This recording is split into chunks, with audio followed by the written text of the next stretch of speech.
Hey everyone, I'm Ian Norman from Lonely Spec, and as part of my review of the Sony a7s, I want to show you how its high ISO capability can help us photograph the Milky Way.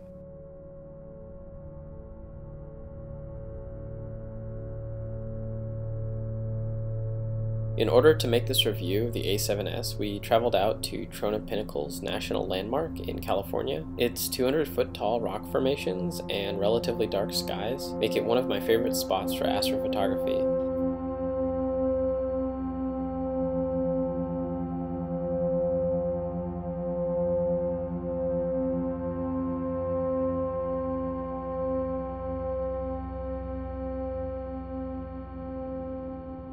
For the review, I used the a7s mounted with a Voigtlander 50mm f1.1 lens, which is almost one stop faster than most other 50mm lenses, and that should help us gather lots of light for this demonstration.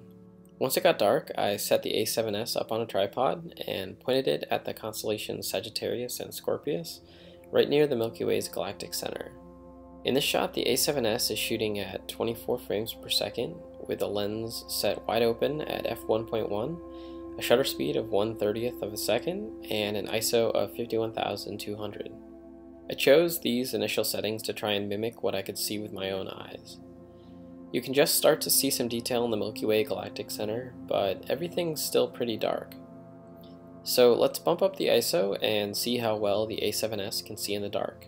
It was a relatively warm night, so at ISO 102,400, we can see a little bit of amplifier glow on the left side of the frame, but we can also start to make out some of the dark dust lanes in the Milky Way and really start to see the structure in the galactic center. And here's ISO 204,800, which has more fine detail in the galactic center. And finally, at ISO 409,600, fainter stars are much more visible, but noise levels start to look pretty awful.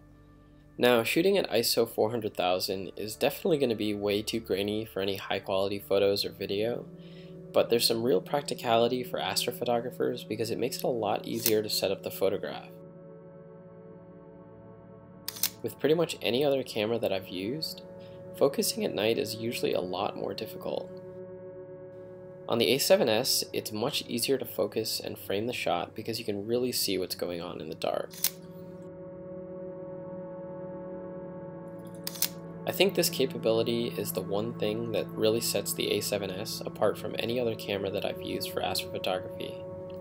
Being able to see in nearly pitch black conditions with the a7s, I was even able to shoot hyperlapse footage of the Trona Pinnacles.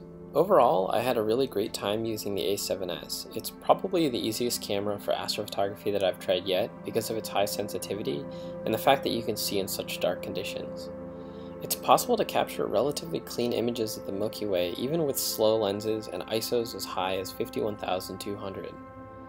I had no hesitation stopping down to f4 and shooting at ISO 12,800 throughout the course of the night. So paired with even a moderately fast lens, the a7s can shoot really clean stills and time lapses of the night sky.